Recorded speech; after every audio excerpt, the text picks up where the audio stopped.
you come to here. Motion before we go to the next step.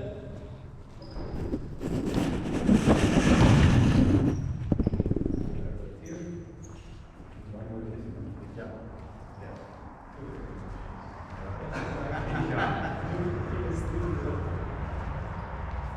Yes, Mike, come on. So, before we start the game, like all groups understood the exercise, made organization, and like word about the mind. What switched from the moment we were counting, like it being was a game? What was switching? Stress. Yes. What else? Pressure. So stress, pressure. And what was causing this stress? Like what was the consequence of this? Extra communication. So it was kind of, you can even understand myself, I shouted a lot, but maybe that created some extra stress rather than thinking it. Yeah. I'm not sure how to define it. So like, Overreacting to it. yeah, so we get like, let me say, it get more tense. Yeah. So like you get individually everybody more tension, and you put this tension out to your teammates if somebody was failing or also it creates like stress, and this is what happened if like you get in a situation where the opponent has to control over the game and you not. This is what happens, like it's normal, that's in all sports of the world, and you will not be saying of this. It's just like from the mindset, like that's why we did this one, like it's an easy way to bring you in this situation. When you play 6 against 6, normal with counting, you will need several time or experience to get in the same pressure. It's easier with small court games, and now it's simple. We just got to count, and it was enough. Like you want to win, and just got to stress each other out. That's great because this will to victory you have to keep. Like 2 things you have to keep in mind. Like if you want to win, you are just thinking like about how to win. Never think like not to lose, because what was happened technically on both sides, you start to attack. Remember the first exercise we did over the net? That's related. We did the first exercise of the practice was this over the net. This attack, what I showed. And now under pressure, what happened? You were doing this. So more mistakes in the net were happening because you were evitating the mistake instead of going for the successful hit. So that means, even if the ball is on the other side, like you will not score or you don't have control of the game. Take a decision. So, you're here, like I'm in full trust. I take the decision. So, if I go like this in full trust, I will make less mistakes anyhow. But if I'm here, and I'm like, oh, we are on fire, I have a mistake, and I take a foul hit, it will be 50% will be a technical mistake, because it will not go over, and the other 50%, like the opponent, will get a block chance or an easy ball. So anyhow I lose. So what I can lose if I take decision and I'm going for the ball. When it's out, I know it was me, I put the power, but I took the decision. I can go down with the decision, yes, but I'm not going down with being a pussy. Like in the game, I win or I lose, but I don't let the opponent decide. So if I'm here with the full trust, going for a blockout hit on 24-23, and that makes for 1 centimeter, I still did a great job. If I put the same ball, the tip, because I don't dare to attack, I give them the chance. So I gave the action away. This is what you can train here. Trust your attack, because we did great before. There was no, I think both groups reached easily before 5 or 6 times over the net. So you have the skills. Just go for it. And that's what I want you to have in mind if you go now like in attack, the same way. Good ball, go for it. Difficult ball, maybe difficult for the opponent. Impossible ball, you know, these 3 kind of levels. I want to show you like one organization of the warm-up hitting, like you know all the normal standard warm-up for the game. You have any idea how many balls you hit in a regular 10 minutes warm-up? Each attacker, what you guess, around. 5, it's when it's like slow. 10, it's when it's fast. 12, we have in the women NLA, we have 12 around. Each attacker has like 12. In 10 minutes, it's nothing. I want to show you one like exercise, which is like the same base. So we have like simple attacking, but we are splitting up in 2 groups. One group is the working group, and one group is the helping group. And we switch after 2 minutes. I I will show you that in these 2 minutes you will already have the 6 or 8 attacks, and then you switch, so in 4 minutes everybody already at the same like you have in 10 minutes. And it will be like more efficient because you attack like it's on the game. So I will show you this. It doesn't mean that you have to do like this. I will just give you like an idea how to organize it. And it's always based on when we work efficient and full, and when I'm resting or I'm helping. Both is like important. So let's use the time, what you have, like maximum with all effort you have, and it will be a higher rhythm, but that means the helpers, they are important too. So you have 2 minutes, then you can also go 2 minutes full. Instead of hitting one ball, getting in a row, waiting 2 minutes and hitting another ball. That's the alternative. So the choice, like, it's this. So we have 2 setters, right? Good. These 2 setters can be here on the net. One is like more forward to position 4, one is more forward to position 2. Then attackers, you will split in 2 groups with 4 players. Like 4 players are on this side, just organized, and 4 are here. These 4 on this side, 2 are in front and 2 are back. 2 and 2, like 2 on position 4, 2 on position 2. So, if you are a middle blocker, you can come close to the center. If you are opposite or position 4 players, you attack normal on the 10s, both sides.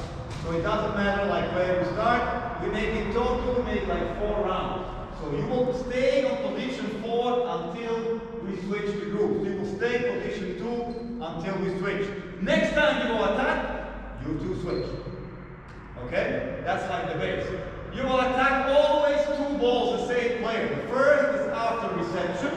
So you will stand in reception or like in reception position. If you are middle blocker, you are in silent position, doesn't matter, but you are like on the court. You get the ball like from a reception, I will organize later. You attack, you stay on the net. Meanwhile, it's the ball on 2, and then the next ball is here. You go back to the net, you attack in transition, you go out, your card is coming, and you go after reception. Okay? Always 2 balls, and then you switch.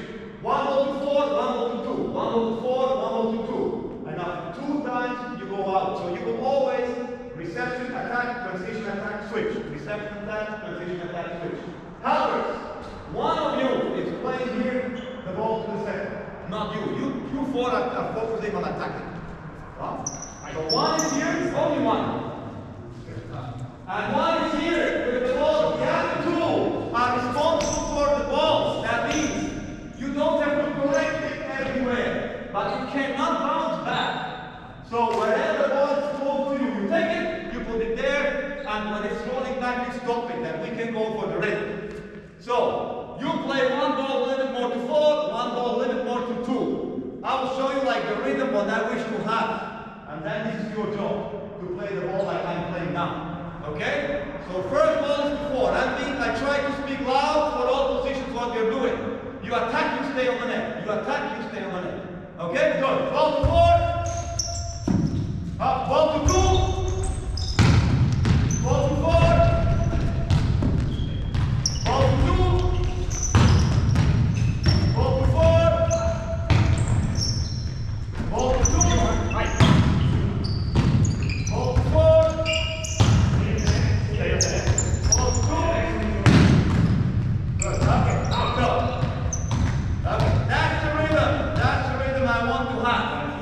Okay? And when the ball goes to you for your attack again, that's where Good, ready to go. Good. A quick also like help if you have like players with more or less experience, always let the one with more experience start and the other watch. And then you can explain what you're doing. Like this you can watch, go again, and up. Okay? So, center-wise would be like this. If you have like 4 sets to 4 and 4 sets to 2, you switch. That all attackers are attacking with both sets. So you saw the rhythm? That means after set, you know that he has to set. So when you set to 4, you move a little bit off, you go in, you move, and you do the same. Okay? Let's try this rhythm. Okay? Down. Okay? Good. And we start on the ball. Good. Hold on. Good. And up to 2. And 4.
Das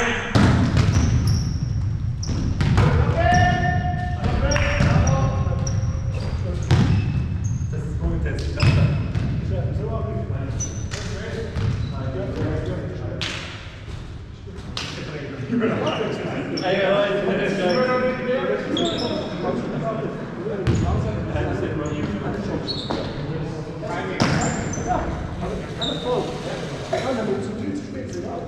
Aber immer gleich. Und immer so anpassen, also keine Linie anders.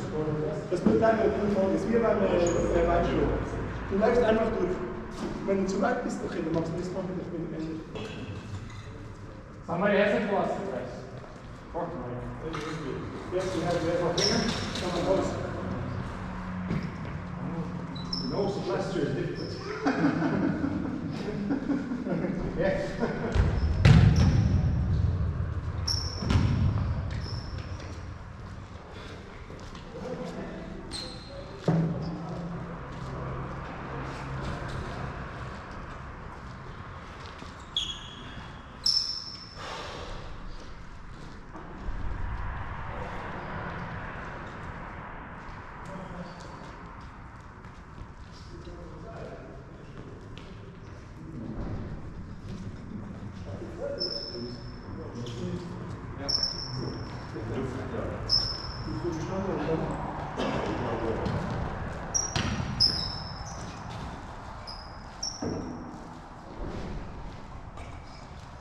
Good, then you can come here again.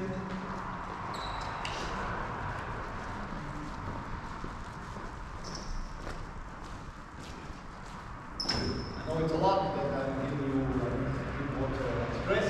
Just like when you're practicing one time a week or twice, and then you can be practicing once.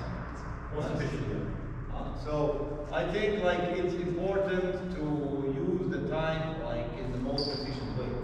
Like I said, now we made now 145 minutes for a series. Once you get the organization clear, well, you will have now, everybody had now 6 to 8 in this 145. We make 2 rounds, so we have already 14 balls attacked in like 3:30 in 7 minutes. So, and another advantage is like setters, you got a faster rhythm, you're setting. That automatically will like put the mistakes or the problems of the mistakes down because you have no time to think about the mistake. Same for attacker. Nothing worse than you get like 1 set, you cannot attack, and then you go back for 12 players until you go again for attack. If you attack, you get another ball. Short break, you get another ball. You can immediately focus on the next ball because there is one other. You are not focusing on the last which was bad and you hope you get a better for 10 balls later. So you're just doing the same over and over again to give you repetitions. So you have in shorter time more repetitions. Yes, you have to break after, but this 4 or 6 or 8 balls you are practicing with more confidence. And that's like an advice I can give you to somehow organize like this. If you have a libero, you put the libero there. You can put the libero on 5, hit the ball. You can put the libero on 1, receive the ball. You can do it with 1 set. You can do it with libero set. It doesn't matter. Like all this kind, just you see how important it is that the helpers are working. If you have to worry about balls coming back, there will not be a rhythm. So if you have even a second card, it will be better. Then you can just put all balls in the corner. This is one thing. So one thing you were asking from is like about reception system or like defense system. We will not go like too deep. I'll just give you like an advice and then we put it in the game. So for me, the first thing what I'm doing when it's about reception is I'm making the court smaller. So that means nobody ever is standing in this zone. This is not necessary. I will explain you why. So, first of all, in this zone, I can give you my stats. 83% of all serves are coming in that zone. That's already a good reason to stand there. The second one, with this ball, like okay, with band it's a little bit different. You're doing less flow, especially like on the lower level, it's not this fast going down like with the rhythm. But this new ball, it's floating like 60 to 70 centimeters without control on both sides. So if you serve with a ball machine, the same ball 10 times, it's flattering in 1 minute 40. So it means if you are aiming the line, it will be 50% out and 50% in. So that means like this here is the most Like, let the physics do the work for you. When you are standing here, go please in the middle and you go please there. It doesn't matter like if you're seeing or not. So, if we three, we are going like I'm going out, and you're also going out. So, we are creating a lot of space between us. And we are making like for the opponent, we are very easy goals. Like he has big zones, he can go on the players. If we move together, like let me say, I'm going here on the green line, I keep 1.5 meter off. You do the same. It makes it like visually for the opponent already more difficult. It will force some player of them to serve or take more risk down the line, which will result in 50% more mistakes, and it's even easier to receive. And this is what I want to make you to understand. Like, physics is the easiest way for the reception. Take it early in front of you. You don't have to do anything. It will bounce in the middle. As long as you make it early, it will bounce in the middle. So there is no need to go here to take the ball on the line. For two reasons. It's a long way, and from here, I technically have pushed somehow the ball in the middle. If I'm here, the ball is there. I'm just doing this. Angle, physical angle. I can do nothing wrong if I'm here fixed. If it's long, I do the same. I just keep the angle. So every ball longer than 1 step is out. I'm here. 1 step, 1 reach, everything else out. No need for me to move here. So if I'm a receiver and attacker, it's even easier. Perfect. Thank you, because I'm going for attack. Thank you, shuffle and now go. So stay there, give them the space. If they serve there, great for you because this is the easy ball to take. And then I just open it, but take it from the side. Side reception is the most important technically to avoid, like to make the court big. So take a meter off, step in. For those who are more experienced, even more. That will force them to serve down the line, make one mistake, and if they serve, you are ready on this side. Because except center one, you always out to the left side. That means the ball between us two, you take. The ball between you two, you take. You are a back row player. You have nothing else to do than receive on this side. I'm that player. And that means for the organization, line serve, like the most dangerous serve for the speed, it's the one with the shortest distance to the net. That's the line serve. So that means if you are here and somebody's serving from 1, this here is the most dangerous serve when it comes to speed. And this one is the most dangerous serve when it comes to drop or distance. From the court, and this is the whole volleyball court, 18 meters, 20.125 meters. So this ball has 2 meters more to fly. That means diagonal, you have to move in front. Because when a player hits the same serve on the line, dia, it will drop dia 1 meter at least shorter with the same energy. So the danger dia is this zone, and the danger line is this zone. When it has to be line short, it has to be very high, because it's just 9 meters. When it's short here, it's 12 meters. Much more easier to serve short. And when it's long, it will fly half second longer, so I can easily move and take it. So that means organization reception is always the dia player is the shortest, and the line player is like at least on the same level than this, because when it's that player and the back row player, but like you are not like this. When the serve is from here, it's the other way around. That's the easiest way for all rotations except center one. Then this one is taking everything short, and you are helping to the left everybody. Also, you step in, you leave this one out. Here is one player, here is another player, and then dia is the other. So the corner is for this player, but this is another player. So just like an idea when we are playing now, try to watch where the serve is coming from. And the dia player is always the shortest, because the drop is the most dangerous one for this. Okay? Then of course, if somebody has a more powerful serve, you move everybody more back. If somebody is like just putting the ball over, you move everybody front. But from the physical side of you, this is the longest, slowest curve, and this is the fastest.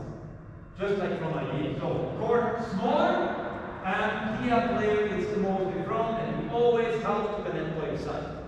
So when you are center one, we move to the right. When it's all the other rotations, we help to the left. Then it's already clear who is taking the ball between. Long distance, like this I'm taking, but this is my partner when I'm on the ball. One step, yes, two steps is the one between. So I move two steps on the left, but only one on the right, all the time. That will just like help you a little bit to avoid misunderstanding and communication. Like, let's keep it in mind when we are going to play. So, what I need now, probably from you, I need like 6 on one side, and then 4 players will be on the other side. Maybe I need the 6. Yeah, like a starting 6, which like anyhow we switch up the players, but it needs to be on one side 6 and on the other 4. So one question about the communication. Yeah. Because I always said they want to communicate with each other. Every time there's a service, I want to hear them saying, okay, they can be, I mean, this would make sense, every system, how is it in your team, like, do they always communicate? Everyone says. They know, like, of course, like with us in MMA, we have for every serve play, for every situation, specific position, tactically. But basically, we are going with that system, and it doesn't matter. Everybody knows the system, it's always the same, for example, against one opponent, and every single time, liberals say left, left, or right, right, every time, even if it's clear. So every single time, it's like this, you are standing next to each other, and then like, we go left. Mainly the libero, the first ball like experiences you. Every ball. It's nothing wrong, you can never do too much.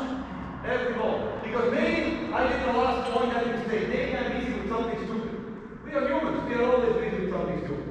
So maybe I'm busy with an attack and we are in reception. And yes, we did all the time the system. What is wrong to tell me just to repeat? It's nothing. Then you said it already. No. Every time, every time. The same like a back row player. Every time you go to the libero and you say, watch out that 45 or watch out that 10. Every single ball. Because then you will avoid mistakes. Because if you don't do, and I forget, it's your mistake too. And that's the thinking what you have to do on the communication. You can do nothing wrong to say every single time, we go left, we go left, we go left. What's wrong with it? You will not die from it, probably. Okay? So we do with one, we have only 1 minute today, so I think we start with Leandro as a libero in this case, and Martin setting. Then we have Daniel, Alex will be outside, and as Like then I'll explain you like the way of counting. What is the difference? You can start in the second one. We go through all the yeah. So do not make it too easy for you, of course, you make it complicated counting. No. You all know Super Mario, right? What is Super Mario like? Yeah, like this game, they're always working levels. So you reach one level, you go to the second level, and in the end, it's a big boss fight, right? This is what we're going to play inside out now. So you have the first level is 3 out of 5. The second level is 2 out of 3, and the big point level is 1 out of 1. So you are 6 here. They are always 30. You try to avoid them from scoring. You have 3 players on the net and 1 backdoor player. I will put the serve on the board that we have some rhythm. So you play always till the end. They have it a little bit easier because they're 6, but that means like here you can only win. So you need 3 out of 5 side ups to get in second level, then 2 out of 3. The rule, like game over, if you don't reach the first level, you have a punishment. If they reach the big point level 1-to-1, you get a punishment. So you better defend great. Because if they come to 1-to-1, that means you didn't defend like 6 balls in a row. This is not possible. If it's like Champions League level, 6 against 4, I agree. But all our regional level, you are able, if they don't make it perfect, you will defend it. Okay? So, 3 out of 5, 2 out of 3,